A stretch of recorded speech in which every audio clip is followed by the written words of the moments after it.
Dengarkan. Kau pernah berdiri di depan rumah tua yang diamnya terlalu sempurna? Bukan diam karena sepi, tapi diam karena sesuatu di dalamnya melarang suara keluar. Itulah desa sunyi. Namanya sudah peringatan. Tapi Santi tidak pernah mengerti sampai malam ketika ayahnya mati dengan leher terpilin ke arah timur. Matanya membeku melihat sesuatu yang tidak boleh dilihat manusia. Rumah gadang itu menjulang di atas bukit, seperti singgasana yang dibangun di atas kuburan. Penduduk setempat sudah puluhan tahun tidak berani mendekat setelah maghrib. Bukan karena takut hantu, mereka takut pada yang lebih nyata. Suara langkah kaki yang getarannya bisa terasa hingga ke desa. Bau anyir yang keluar dari cerobong asap setiap malam Jumat Kliwon.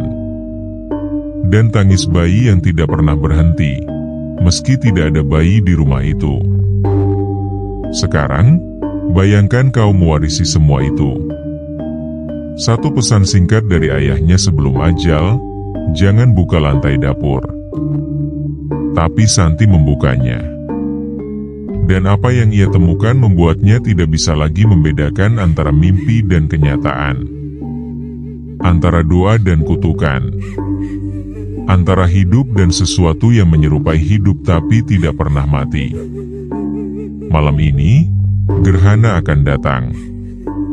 Dan saat bulan mulai berwarna merah, pintu rumah gadang itu akan terbuka dengan sendirinya. Bukan untuk menerima tamu, tapi untuk melepaskan pemburu. Selamat malam. Semoga kau tidak mendengar suara langkah kaki di belakang rumahmu. Karena jika kau mendengarnya, itu sudah terlambat untuk berlari.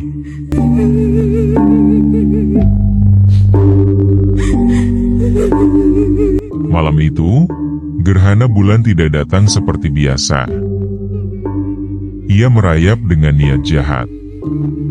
Piringan rembulan yang sedetik sebelumnya bersinar penuh mulai tergigit bayangan hitam dari pinggirnya, perlahan seperti mulut raksasa yang mengunyah cahaya. Warna putih berubah menjadi abu-abu kotor, lalu jingga pucat, dan akhirnya merah seperti darah beku. Angin pegunungan yang biasanya bertiup sepal-sepal tiba-tiba berhenti total, menciptakan keheningan yang lebih menakutkan daripada badai. Daun-daun pohon aren di belakang rumah gadang menggantung kaku, tidak bergerak meskipun tidak ada yang menahannya. Di kandang ternak, sapi-sapi mulai melenguh dengan nada aneh. Bukan lapar atau sakit, melainkan seperti memperingatkan sesuatu. Anjing-anjing desa yang sedari tadi diam seribu bahasa tiba-tiba melolong serempak ke arah timur. Suara mereka menyayat-nyayat seperti tangisan manusia yang tertahan. Ayam jantan berkokok di tengah malam, 3 kali berturut-turut, padahal belum subuh. Bahkan jangkrik-jangkrik yang biasa setia mengisi malam dengan suara ritmis, saat itu mereka diam membisu, seolah-olah alam semesta sedang menahan napas. Di atas atap seng rumah gadang, terdengar suara langkah kaki kecil yang cepat. Seperti tikus, tapi terlalu teratur, terlalu berat untuk hewan sekecil itu. Sementara itu, kabut mulai merayap turun dari puncak gunung timur. Bukan kabut biasa yang putih bersih, melainkan abu-abu kental dengan bau anyir tanah kuburan yang baru dibongkar. Di tengah hening yang mencekik itu, ayah Santi Lesmana meninggal, tepat saat gerhana mulai menggerogoti separuh piringan rembulan. Bukan karena sakit atau usia tua. Lehernya terpilin dengan sendirinya di kursi makan kayu jati, yang sudah berusia 3 generasi. Kepalanya berputar pelan-pelan ke arah timur, seperti ada tangan tak kasat mata yang memutarnya dengan gerakan halus namun tak terbantahkan. Tidak ada suara retakan tulang, tidak ada teriakan. Hanya desis lembut seperti ban bocor, lalu tubuhnya jatuh tersungkur di atas meja yang masih terhidang makan malam. Santi menemukan mayat ayahnya beberapa menit kemudian, setelah ia selesai mengambil air wudhu di kamar mandi belakang. Matanya melotot ke arah timur, ke arah gunung yang selama 27 tahun ia kira hanya hamparan batu dan kabut. Tapi malam itu, di balik kabut abu-abu yang beraroma anyir, gunung itu tampak berbeda. Samar-samar, Santi melihat 2 titik merah menyala di puncaknya, seperti mata yang sedang mengawasi dan menunggu. Ia ingin berteriak, tapi suaranya terkunci di tenggorokan. Karena di samping mayat ayahnya, di atas meja makan, lilin-lilin yang tidak pernah ia nyalakan tiba-tiba menyala sendiri, dengan api berwarna hijau pucat, dan bayangan-bayangan di dinding mulai menari mengikuti irama yang tidak bisa didengar telinga manusia. Rumah gadang itu bergetar. Lampu-lampu padam satu persatu, bukan karena listrik mati, melainkan karena bayangan-bayangan itu merayap di dinding, menelan cahaya seperti kain beludru hitam. Santi hanya bisa berdiri membisu di depan mayat ayahnya, menggigil bukan karena dingin pegunungan, melainkan karena suara-suara bisikan yang mulai memenuhi ruangan. Bahasa kuno, ritmis, menuntut. Di atas meja, gulungan lontar tua yang selama ini tergantung sebagai pajangan dinding tiba-tiba terbakar dengan sendirinya. Apinya hijau. Santi menjerit ketika asapnya membentuk wajah-wajah mengerikan. Bayi-bayi dengan mata merah, mulut menganga tanpa suara. Dan, di tengah kepulan asap itu, satu kalimat terukir di langit-langit rumah, kontrak darah dilanjutkan. Tumbal gerhana berikutnya ditunggu buto ijo. Santi baru mengerti malam itu, bahwa kekayaan keluarganya. Sawah puluhan hektar, ternak beratus ekor, dan emas bertonton di bawah lantai dapur bukanlah hasil keringat dan doa. Itu adalah mahar dari pesugihan buto ijo, makhluk dari alam lain yang haus nyawa bayi setiap kali bulan memerah. Pintu rumah gadang terbuka lebar, meski tidak disentuh. Angin mencekam masuk, membawa bau anyir seperti rumah potong. Dan dari kejauhan, di balik kabut pegunungan, Santi mendengar suara langkah kaki. Berat, teratur, mendekat. Sesuatu yang sangat besar sedang berjalan menuju rumahnya.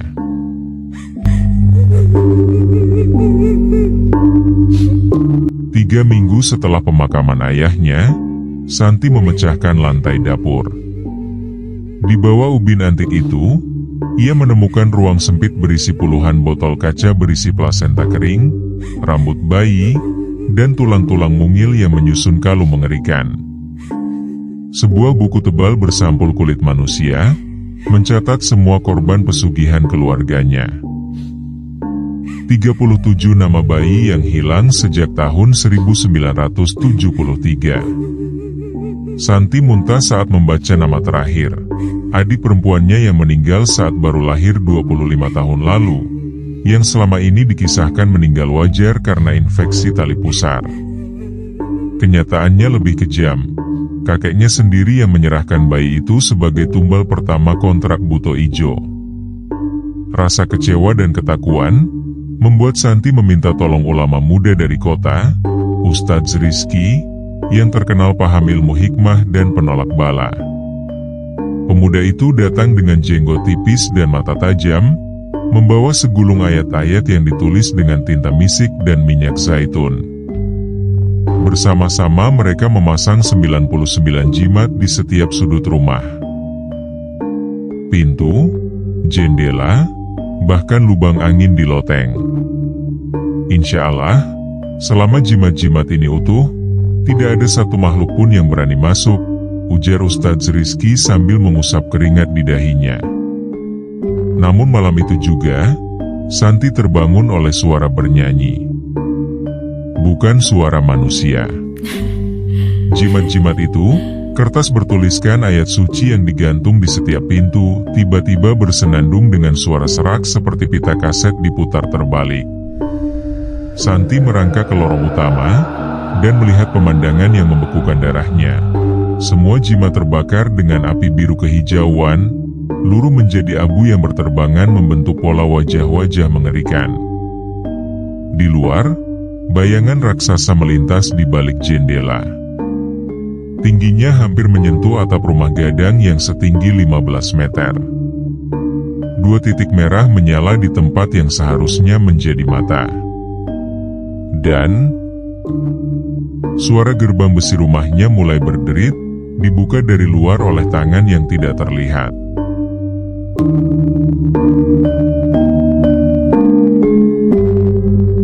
Tidak ada lagi jimat yang tersisa. Ustadz Rizky lari malam itu juga, setelah melihat bayangan buto ijo menghancurkan pagar tembok rumah dengan sekali ayunan.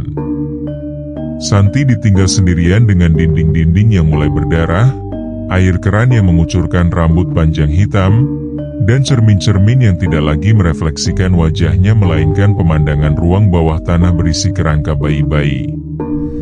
Setiap malam, Santi mendengar suara tangis. Bukan dari luar, tapi dari dalam perutnya sendiri. Seperti ada janin tak kasat mata yang menangis minta dilahirkan, padahal ia tidak pernah hamil. Suara itu semakin keras saat tengah malam, sampai Santi harus berteriak-teriak menutup telinga, mengguncang kepalanya ke dinding berulang kali hingga hidungnya mengucurkan darah. Para tetangga mulai menghindar. Desa sunyi, yang memang sudah sunyi sejak puluhan tahun lalu, kini benar-benar sepi. Sapi-sapi di kandang mati mendadak dengan perut membusuk dan mata melotot. Ayam-ayam berhenti bertelur, dan hanya bisa menatap ke arah rumah gadang sambil menggeleng-gelengkan kepala, seperti orang kesurupan. Santi mencoba kabur. 3 kali ia berlari ke arah gerbang desa, dan 3 kali pula ia kembali ke rumah gadang tanpa tahu bagaimana caranya.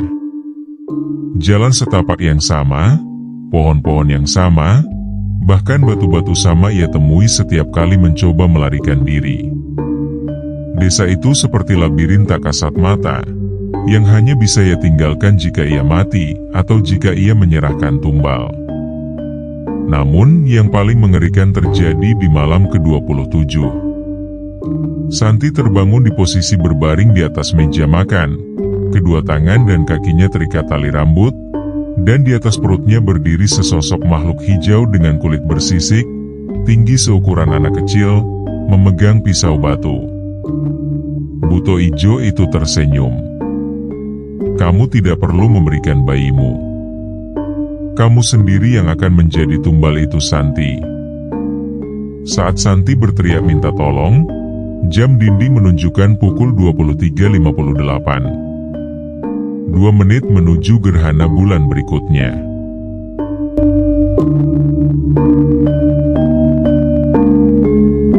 Santi berhasil melepaskan diri dengan menggigit lengan buto ijo kecil itu, yang membuat makhluk tersebut menjerit dan meleleh menjadi lendir hitam. Tapi, kemenangannya itu singkat. Dari setiap sudut rumah, dari bawah lantai, dari balik lemari, mulai bermunculan puluhan buto ijo dengan berbagai ukuran.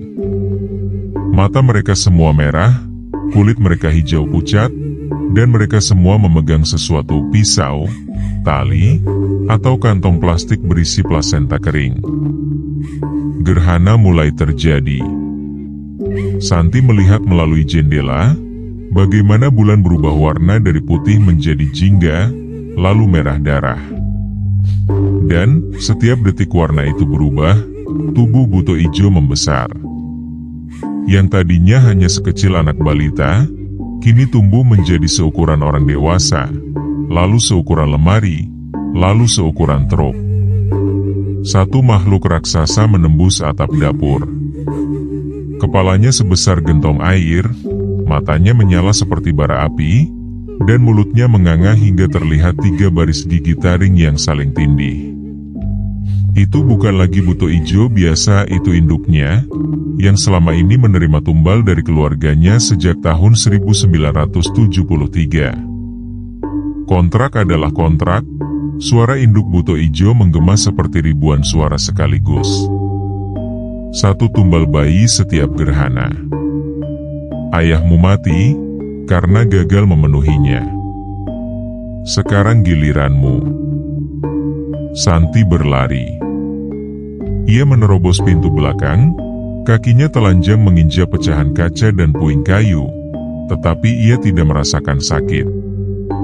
Yang ia rasakan hanyalah ketakutan murni, saat suara langkah kaki raksasa itu mulai mengejarnya. Jack! Jack! Jack! Getarannya membuat tanah berguncang dan pepohonan bergoyang. Hutan di belakang rumah Gadang gelap pekat, tapi Santi tahu satu tempat yang mungkin aman. Sumur tua di tengah hutan, yang konon mustajab untuk menolak bala. Namun, saat ia berlari, suara langkah kaki itu semakin dekat. Terlalu dekat. Saat Santi menoleh ke belakang, ia melihat dua bola api merah melayang tepat di belakang kepalanya, mata buto ijo yang kini hanya berjarak satu lengan darinya.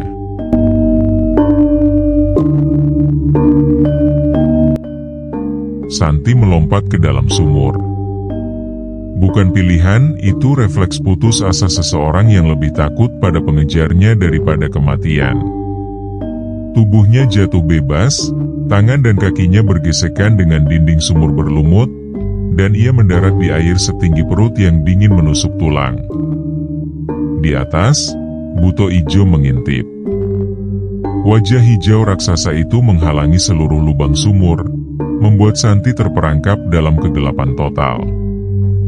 Ia hanya bisa mendengar suara mendesis dari atas, seperti ular raksasa yang frustrasi karena mangsanya lolos.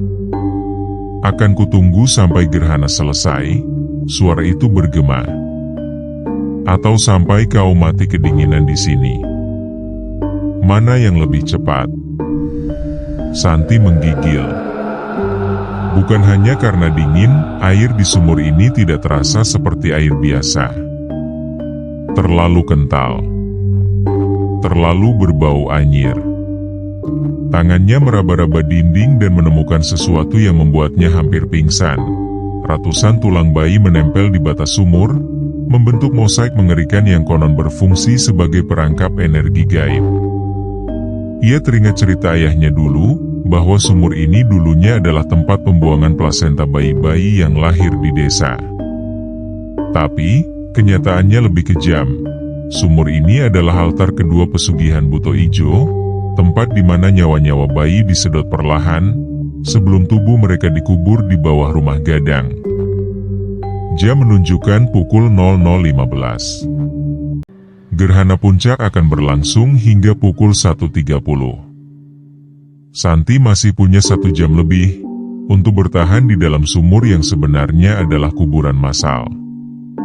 Tiba-tiba, air di sekitarnya bergerak. Bukan ombak, sesuatu di bawah air, sesuatu yang besar, mulai naik ke permukaan. Santi merasakan sentuhan tangan-tangan kecil di pergelangan kakinya. Puluhan. Ratusan. Mereka adalah arwah bayi-bayi korban pesugihan, dan mereka tidak senang ada orang hidup yang mengganggu tempat peristirahatan mereka.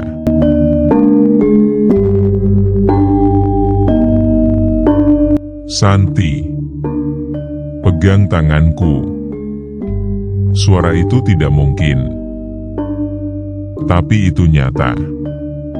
Ustadz Rizky berdiri di tepi sumur, menjulurkan sebatang bambu panjang yang ujungnya dibaluri kain. Wajah pemuda itu pucat penuh keringat, dan di tangannya yang lain ia memegang lontar tua yang tadinya terbakar di babak pertama, sekarang utuh kembali. Santi meraih bambu itu dengan sisa tenaganya, sementara tangan-tangan bayi dari bawah air semakin kuat menariknya ke dasar.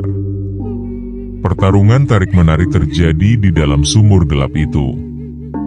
Ustadz Rizky membaca ayat-ayat dengan suara pecah, keringat bercucuran, urat-urat di lehernya menonjol. Dan perlahan, satu persatu, tangan-tangan kecil itu melepaskan cengkeraman. Tapi, buto ijo masih di atas. Makhluk itu kini mengepung sumur dari semua sisi. Puluhan pasang mata merah menyala dalam gelap. Kau tidak bisa menyelamatkannya, hai manusia, suara induk buto ijo menggema. Kontrak darah tidak bisa diputus. Ustadz Rizky tertawa getir. Benar. Kontrak darah tidak bisa diputus.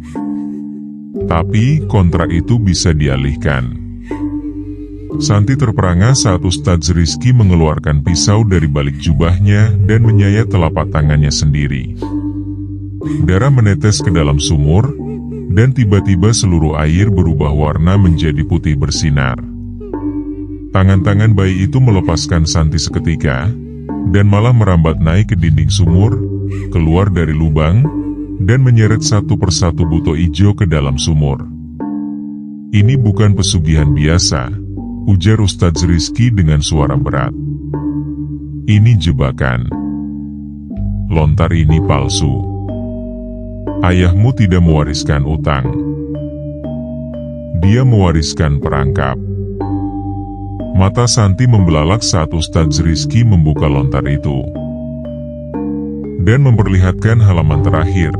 Nama-nama keluarganya tidak ada dalam daftar penerima pesugihan. Yang ada hanyalah satu nama. Nama seorang dukun tua yang seharusnya mati 100 tahun lalu.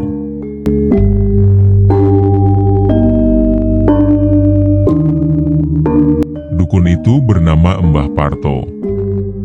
Ia adalah pendiri desa sunyi pada tahun 1910-an, dan ia pula yang pertama kali mengadakan perjanjian dengan buto ijo. Tapi bukan untuk kekayaan. Mbah Parto ingin keabadian. Dengan imbalan 99 nyawa bayi, buto ijo akan memberinya hidup abadi. Triknya licik, Mbah Parto memalsukan lontar warisan, membuat seolah-olah kontrak itu turun-temurun dalam keluarga tertentu. Keluarga Santi hanyalah korban. Mereka disuruh percaya bahwa mereka berutang nyawa, padahal sesungguhnya merekalah yang menjadi ladang bagi Mbah Parto untuk terus hidup.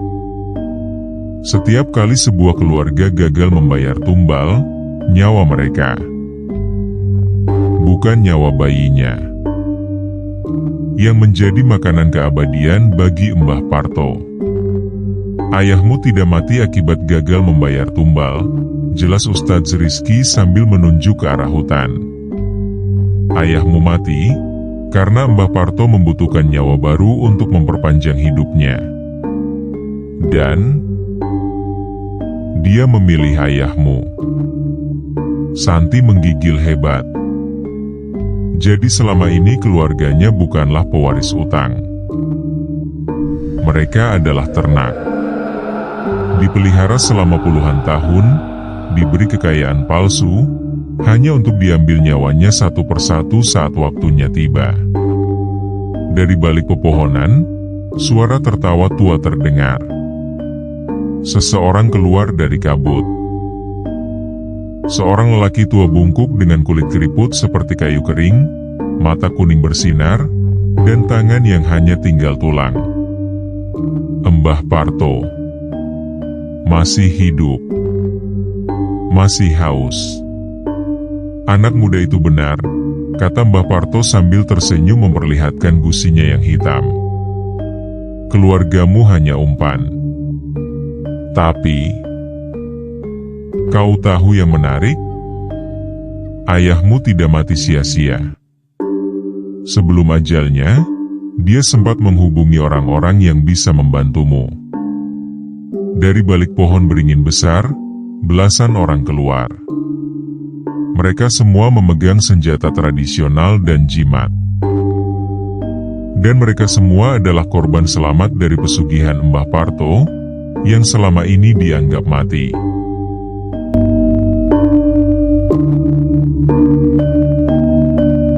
Mbah Parto tidak gentar. Dengan siulannya, puluhan buto ijo muncul dari dalam tanah, dari balik pohon, dari dalam sumur. Mereka mengepung kelompok Ustadz Rizky dan para korban selamat. Pertempuran sengit terjadi di tengah hutan. Manusia melawan makhluk gaib, doa melawan sihir, darah melawan darah. Santi melihat Ustadz Rizky maju ke depan. Pemuda itu mengeluarkan sebilah keris pusaka dari balik jubahnya. Bukan keris biasa, melainkan keris yang terbuat dari paku-paku Karbala, ditoreh dengan ayat kursi menggunakan tinta dari lilin yang meleleh di makam para wali. Kontrak ini dimulai dengan darah, teriak Ustadz Rizky. Maka akan berakhir dengan darah. Ia menusukkan keris itu ke tanah. Seketika, seluruh tanah di desa Sunyi bergetar hebat. Retakan-retakan besar muncul, dan dari dalamnya keluar cahaya putih menyilaukan. Buto ijo menjerit-jerit, kulit hijau mereka melepuh dan mengelupas, tubuh mereka menyusut, dan satu persatu mereka meledak menjadi abu. Mbah Parto berusaha kabur, tapi kakinya sudah membatu dari bawah ke atas. Tidak, aku abadi, teriaknya histeris. Tidak ada yang abadi selain yang maha abadi, jawab Ustadz Rizky dingin. Santi mengambil alih keris itu. Ia tidak tahu cara menggunakannya, tapi hatinya penuh amarah. Untuk ayahnya, untuk adiknya, untuk 37 bayi tak berdosa. Ia menghujamkan keris itu ke dada Mbah Parto. Seketika, seluruh tubuh dukun tua itu mengering seperti bunga yang diremas. Ia menjerit panjang, lalu hancur menjadi debu yang terbawa angin malam. Buto ijo terakhir pun lenyap. Desa Sunyi kembali sunyi. Tapi sekarang sunyi yang damai, bukan sunyi yang mencekam. Santi jatuh berlutut di tanah yang dibasahi cairan hitam lengket dan air mata. Tapi saat ia menengadah ke langit, bulan purnama bersinar jernih tanpa gerhana. Dan dari kejauhan, ia mendengar suara tangis bayi. Bukan tangis minta tolong, melainkan tangis kelahiran baru. Di reruntuhan rumah gadang, seorang perempuan melahirkan anak pertamanya, selamat dan sehat. Itu sebuah pertanda. Kutukan telah berakhir.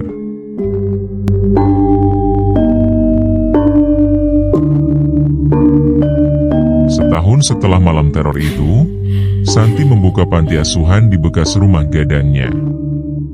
Bukan untuk menyembunyikan masa lalu, melainkan untuk menebusnya. 37 anak yatim kini tinggal di sana, tertawa dan bermain di ruang makan yang dulu menjadi altar pesugihan. Ustadz Rizky menjadi pengasuh tetap panti asuhan. Ia melepas sorban dan jubahnya, menggantinya dengan kemeja lusuh dan senyum ramah. Tapi matanya tetap tajam. Karena ia tahu, meski Mbah Parto sudah hancur, ada banyak dukun pesugihan lain di berbagai pelosok negeri yang masih beroperasi dengan modus serupa. Satu burung gereja mati, masih ada 1000 lainnya, ujarnya suatu malam sambil memandang gunung di kejauhan. Tapi sekarang kita punya peta. Yang dimaksudnya adalah lontar asli Mbah Parto yang ditemukan di bawah sumur setelah pertempuran. Isinya bukan hanya nama-nama korban, melainkan juga daftar 127 dukun pesugihan di seluruh Indonesia yang menggunakan praktik serupa. Memalsukan warisan, memperbudak keluarga, dan mengorbankan nyawa tak berdosa untuk keabadian palsu. Santi menatap peta itu dalam diam. Tangannya gemetar, bukan karena takut, melainkan karena marah yang masih membara. Kita hancurkan mereka satu persatu, katanya lirih. Malam itu juga, Santi dan Ustadz Rizky berangkat ke kota berikutnya, membawa keris pusaka dan lontar tua. Mereka bukan pahlawan. Mereka hanya manusia biasa yang pernah menjadi korban dan memilih untuk tidak diam. Di belakang mereka, Panti asuhan menyala terang. 37 anak tidur nyenyak tanpa mimpi buruk. Dan di atas loteng rumah gadang, di tempat yang dulu menyimpan botol-botol plasenta, kini tergantung satu kalimat yang ditulis tangan Santi. Kutukan berakhir ketika seseorang berani berkata tidak. Namun di halaman terakhir lontar tua itu, ada satu nama yang tidak tercoret. Satu dukun yang tidak terdaftar dalam peta manapun. Namanya hanya berupa coretan darah yang terus bergerak-gerak setiap kali Santi membacanya, seolah-olah masih hidup dan menunggu. Dan di kejauhan, di balik pegunungan yang gelap, suara langkah kaki besar mulai terdengar lagi. Tapi itu cerita lain.